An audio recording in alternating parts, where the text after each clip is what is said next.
Tudo bem, queridos?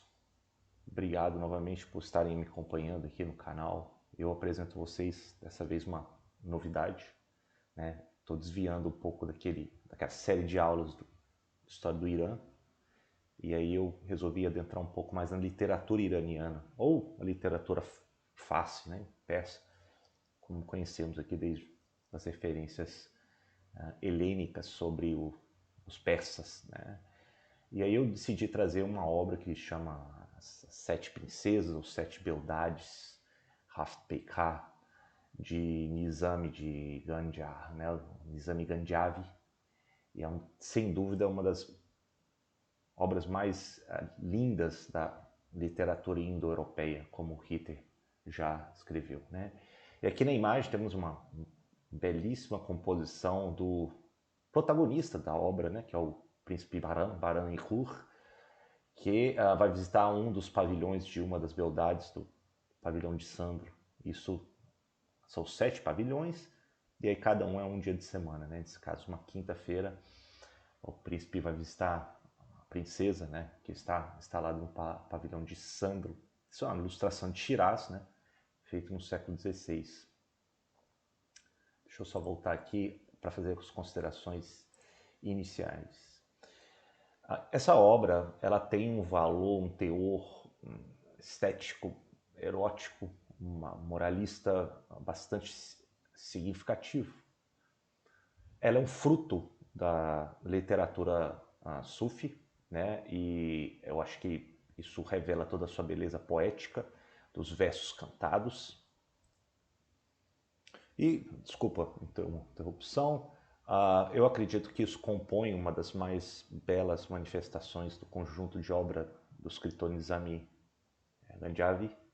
Isso já foi no século XII, vindos ali da região um pouco do que é hoje o Azerbaijão, pertencia à época das grandes mudanças, das hegemonias túrquicas, mongóis que estavam vindos da Ásia Central sobre as terras iranianas. A gente viu isso ao longo do curso. Eu acho que seria interessante, então, dar esse teor literário, artístico, esse grande momento de criação que acontece nesse contexto de encontro de povos, de culturas, e a elevação, a promoção da cultura da língua persa entre outros povos, e também o resgate das suas tradições orais literárias. Então essa obra me encantou. Ela vai ter uma grande influência depois em outras obras da literatura sufi, da literatura persa e depois mundial. Então vamos voltar aqui brevemente, fiz uma introdução, os slides.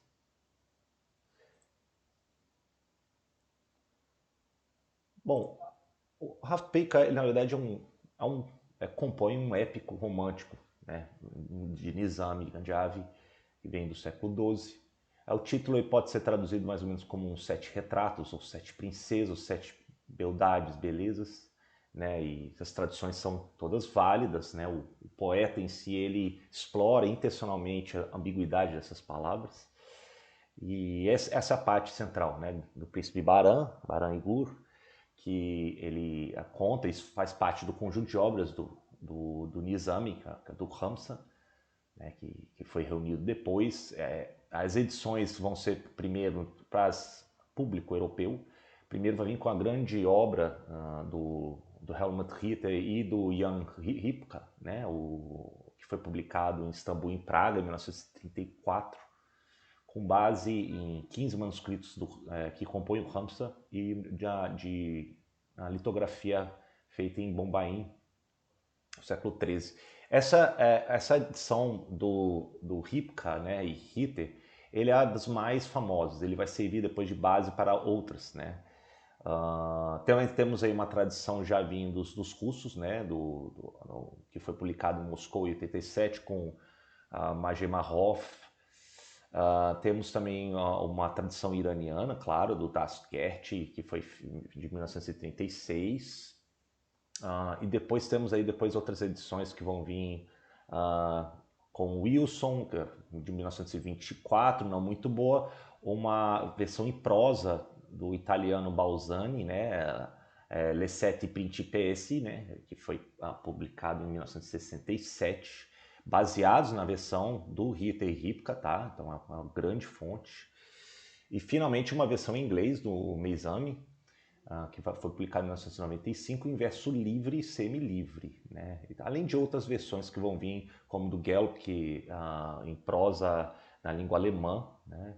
Feitas em 1959, e outras edições inglesas do Martin Hill, que foi feito The Story of Seven Princes, de Oxford, de 1976.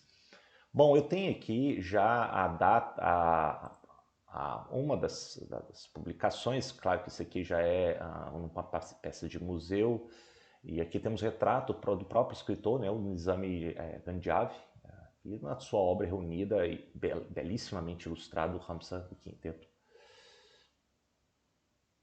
Depois eu volto aqui para a sinopse. Eu tenho considerações a respeito da data, que na verdade a data ela é provavelmente um dos últimos obras de Nizami. Ele também vai publicar o Iskandar-Nameh, né, o livro de Alexandre. E é interessante que depois vai ter até umas referências sobre a questão da paixão pelo retrato que a rainha nesse Iskandar-Nameh, que vai ser a Nushabá, ela se apaixona por um retrato de Alexandre o Grande, né? Daí o nome Iskandar-Nameh, né? O livro de Alexandre. E também na história do Nizami, muito conhecida essa, né? Do Khusro e Shirin, a princesa armênia Shirin, ela se apaixona por um retrato de Khusro, né? E aí as ajudantes dela, inclusive, ficam com medo dela ficar extremamente obcecada, até destroem a imagem do Khusro, e aí a Shirin, ela achou um outro retrato, né? Então praticamente idolatra a imagem do Shirin. Isso vai ser retomado aqui também no livro do Nizami, né? Como os retratos como uma fonte também de paixão, de amor. O príncipe Baran, ele vai ver retratos de sete, né, beldades, sete princesas, e ele fica profundamente apaixonado, fixado com essas sete retratos. Então parece que é um leitmotiv, né? É um motivo recorrente das obras do Nizami, isso. E também tem um aspecto, um teor erótico belíssimo nas obras do Nizami. Isso é por isso que eu escolhi essa primeira obra para trazer, pretendo fazer outras depois, ao longo dos meses, sobre literatura persa, que é lindíssima. E também tem um teor, claro, aí, místico, sufi, zoroastriano, inclusive, né? Depois da obra. Mas vamos voltar aqui para os slides, então. Como que a gente tem uma sinopse, mais ou menos, e aí provavelmente essa data vai vir aí de 1197 até 1208, né? E a sinopse, mais ou menos, do Raft Peikar é uma biografia romantizada em torno de um governante da dinastia sassânida, Bahram e Gur. Ele já tinha sido tratado a vida do Bahram e Gur em épicos persas, como o do Ferdowsi no Shahnameh. E o Nizami, ele alude a isso várias vezes, né? Então, na verdade, ele até trata como outros episódios não conhecidos da vida de Bahram e Gur, além daqueles que já foi contado no livro dos reis, né, o Shahnameh de Ferdowsi anteriormente. E aí, após uma sessão introdutória, né, o poeta ele narra o nascimento de Bahram, né, que foi a sua criação na corte de um rei árabe chamado Noman. Alguns remetem isso ao Iêmen, né, em vez de Al-Hira. E aí ele cresce no palácio de Noman, né, Karnak, e criado no deserto, Bahram depois vai se tornar um formidável caçador. Ele vaga pelos terrenos do palácio. Ele depois, explorando o palácio, ele descobre uma sala trancada e ele fica obcecado em tentar entrar. E aí um ajudante chega e dá a chave para ele, e ele fica vislumbrado com o retrato de 7 princesas, cada um retratando vindos dos 7 climas do mundo. Parece até um pouco ecoando Ptolomeu e Aristóteles, né, os 7 climas do mundo. E ele se apaixona por esses 7 retratos. Então o pai de Bahram, ele depois chega a morrer, e Bahram retorna à Pérsia e reivindica o seu trono. E depois de controvérsias, disputas, ele é reconhecido como rei.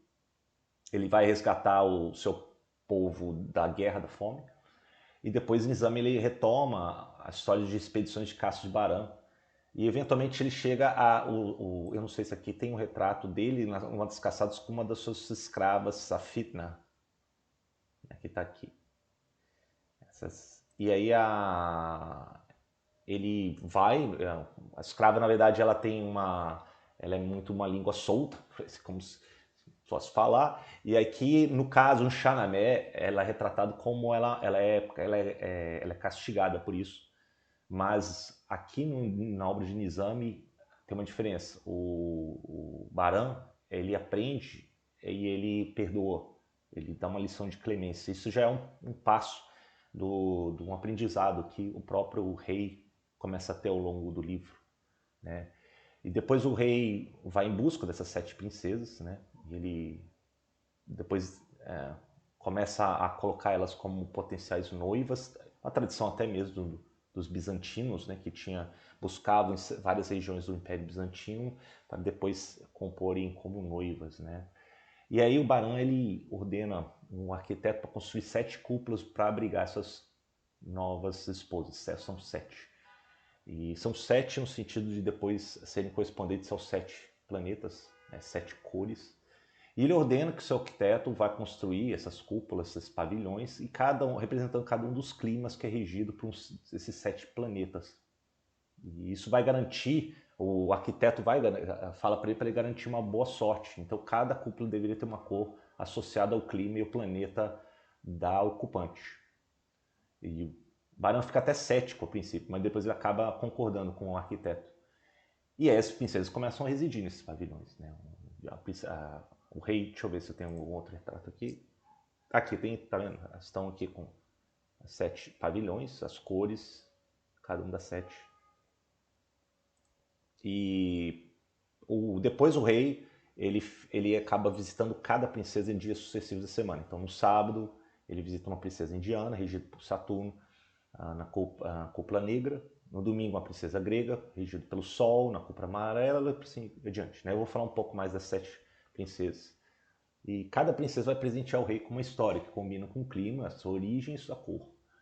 Então essas composições das 7 histórias é belíssimo. Elas são altamente sensuais, né? Elas ocupam quase que mais da metade de toda a obra de Nizami, aí no caso. E aí os anos se passam. O rei está ocupado com as suas esposas, e aí na verdade eu deveria até rapidamente falar das 7 princesas, né? Então, por exemplo, a primeira que ele visita no sábado, correspondente a de Saturno, vai ser a Furak, filho de um rajá da Índia, que representa a cor preta, que é a cor dos olhos do cabelo, né, da jovem indiana. Ela narra uma história sobre a cor preta, que fala que é a mais bela de todas as cores, a cor da noite escura, que deixa a lua brilhar mais forte. E somente à noite os sonhos lascivos podem ser realizados. Isso é parte da expressão, né, do erotismo no Peça, que depois vai permear várias outras obras. A segunda, no domingo, ela visita uma princesa do Turquestão, a Yagmanas, que representa a cor dourada, o sol. E ela tenta convencer que a cor amarela é melhor para a cor do ouro, da chama, que faz as refeições, derrete um ferro, tem todas as qualidades do ouro, né? Dourado é o mel de todos os nossos doces, continua a princesa. A terceira vai ser uma de Corásmia, vai ser a Naspari, regido por Júpiter, né? E ela tenta persuadir Baran de que o verde é a melhor cor a representar o amor, a natureza, e fala sobre a história de um estudioso que deseja encontrar uma mulher que certa vez viu um parque e não conseguiu esquecer por anos da beleza e o amor. A quarta vai ser que aí talvez seja mais famosa, vai ser uma eslava, que depois vai ser chamada Nazrin Nush, que vai representar Marte, a cor vermelha. Né? E aqui você tem primeiro uma referência ao vermelho, à paixão, ao amor, e Nazrin Nush fala sobre as condições do seu futuro marido, que ele vai ter que se arriscar a vida para responder aos seus enigmas. Aguardem essa Nazrin Nush, que ela vai depois influenciar outras obras. E o conto da princesa eslava é muito educativo, né? Ela fala que para governar seu reino com eficácia ele vai precisar ter grande sabedoria. Só pertencerá a um governante o reino vai mostrar as qualidades de coragem, resistência, sabedoria e honestidade. A falha no teste, claro, uma alegoria que vai punir aqueles incapazes de manter seu reino e são mortos por seus contentores. Isso é uma mensagem poderosa que depois vai influenciar depois o Barão. A quinta vai vir do Maghreb, né, Marrocos, Azarbin, representando aí no pavilhão turquesa, visitada na quarta, que narra a história de um homem que passou a usar roupas azuis como lembrança de sua salvação dos demônios. Depois vem a princesa do pavilhão de Sandro Rumei, de Bizâncio, né, que dá as boas-vindas no seu pavilhão de Sandro e na história da luta entre o bem e o mal. Isso é um teor também zoroastrista já evidente, né? E por último temos Girost, do Irã, né?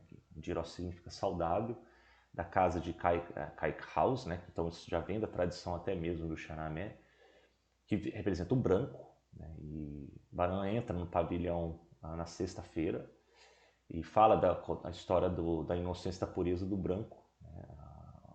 E o jasmim branco tem uma fragrância única, o dia é claro como o branco e todas as cores têm algumas falhas, o branco permanece imaculado. O branco é a cor do casamento e temos aí também o branco diante do Criador de todos. Essas 7 tradições, deixa eu só voltar aqui. Essas 7 beldades, na verdade, elas representam primeiro a questão dos planetas. Segundo, o processo educativo moral a respeito do Baran. Ele se apaixona, mas ao mesmo tempo cada uma delas vai mostrando as virtudes que são necessárias para um bom governante. Baran ele se encontra numa espécie de dilema, porque ao mesmo tempo que ele é violentamente jogado na paixão por essas 7 elas vão ensinando as virtudes para compor um bom governante.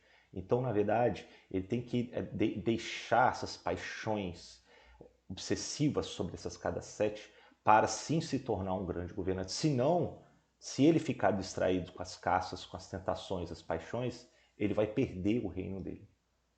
É isso que Nizami tenta fazer. Então tem um teor moralista muito interessante no livro. É isso que a gente deve ler. O teor erótico é evidente, mas existe uma mensagem aí muito mais que depois vai ser uma tradição longa na literatura persa que se chama O Espelho dos Príncipes, um guia dos príncipes. Fala, olha, como é que se torna um bom governante. Isso também veio do Shahnameh também. Shahnameh já tem o épico anterior do Ferdowsi de como ser um bom governante, as virtudes que eram necessárias, senão vem contestadores, vêm rivais e ocupam e trazem a miséria e a guerra para o povo. Então é essa leitura que a gente deve fazer. E muitas dessas análises que eu vejo, eu não sei se ainda tem tradução para o português, mas muito se concentra apenas nesse aspecto erótico, mas existe também uma coisa muito além disso. Né? Então a gente voltando aqui do enredo, aí os anos se passam, o rei está ocupado com as suas esposas, né? E aí um ministro maligno ele toma o poder no reino, enquanto ele está lá ocupado, distraído. E eventualmente Baran descobre que o reino não está bem, está em desordem. O tesouro foi esvaziado, governantes vizinhos já estão prontos para a invasão do reino. E ele, para clarear a mente, ele vai para caçar nas estepes outra vez. E volta na caça, ele encontra um pastor que pendurou o seu cachorro numa árvore, né? E aí está retratado aí para vocês. Ele pergunta o motivo e o pastor conta que a história do seu cão, que era fiel a ele, um cão de guarda, e depois ele traiu o rebanho para se ter relacionamento com uma loba. Né? E aí o pastor fica inconformado e depois enforca o cão. E aí o Baran, ele, ouvindo isso, ele começa a perceber que o cão de guarda do pastor é o ministro que ele confiou que agora está tentando tomar o poder. E isso ele é a causa de todos os infortúnios.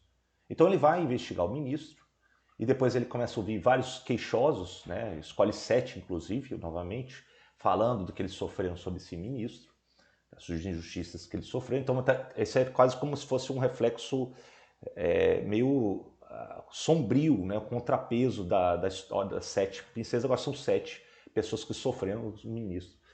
E o ministro depois é condenado à morte. O Baran restaura a justiça e ordena que as 7 cúpulas de prazer sejam convertidas em templos de adoração ao fogo. E aí, claro que tem, evidentemente, aí um teor zoroastrista muito forte. E aí Baran, finalmente, ele vai sair em caça a última vez, desaparece uma caverna, né?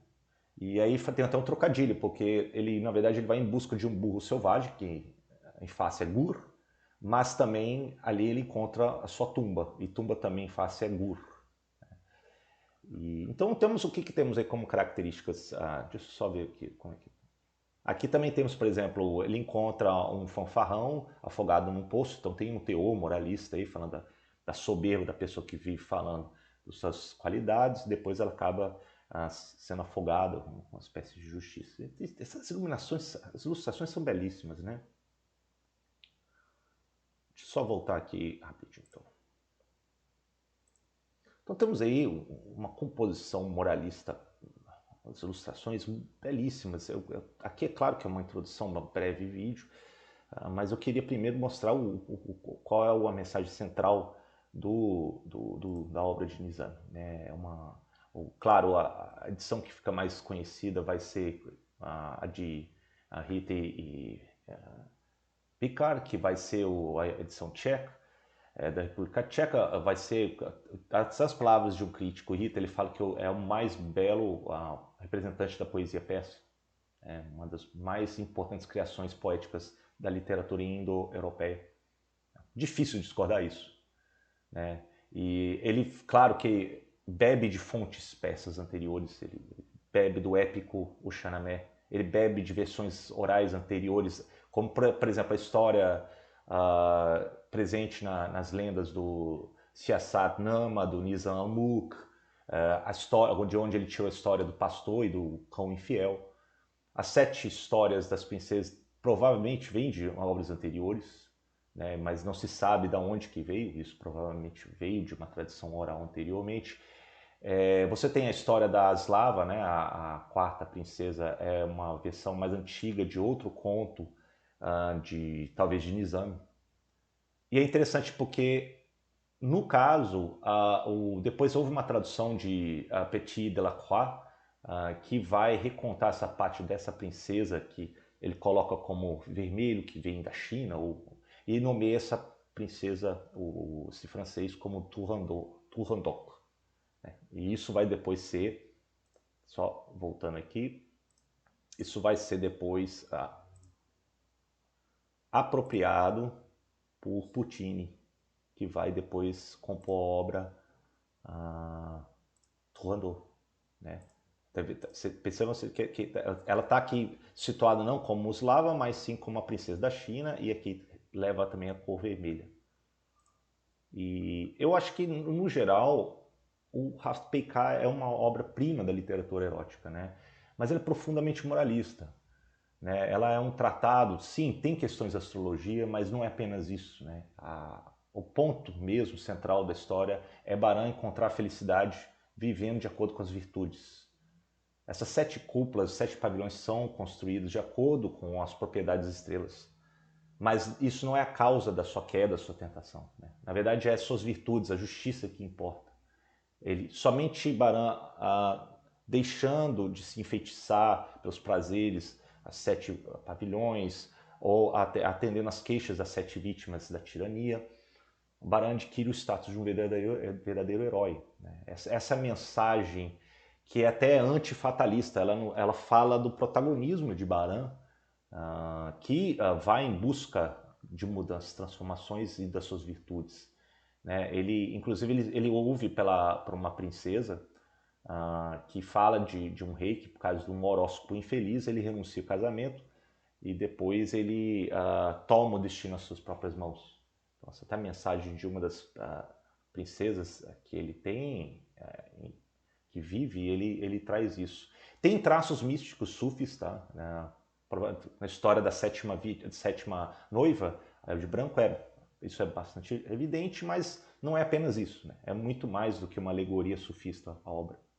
Acho que é uma obra muito enraizada em termos reais das virtudes, não místicos. Tem um conteúdo erótico e mundano, e também vai muito além disso.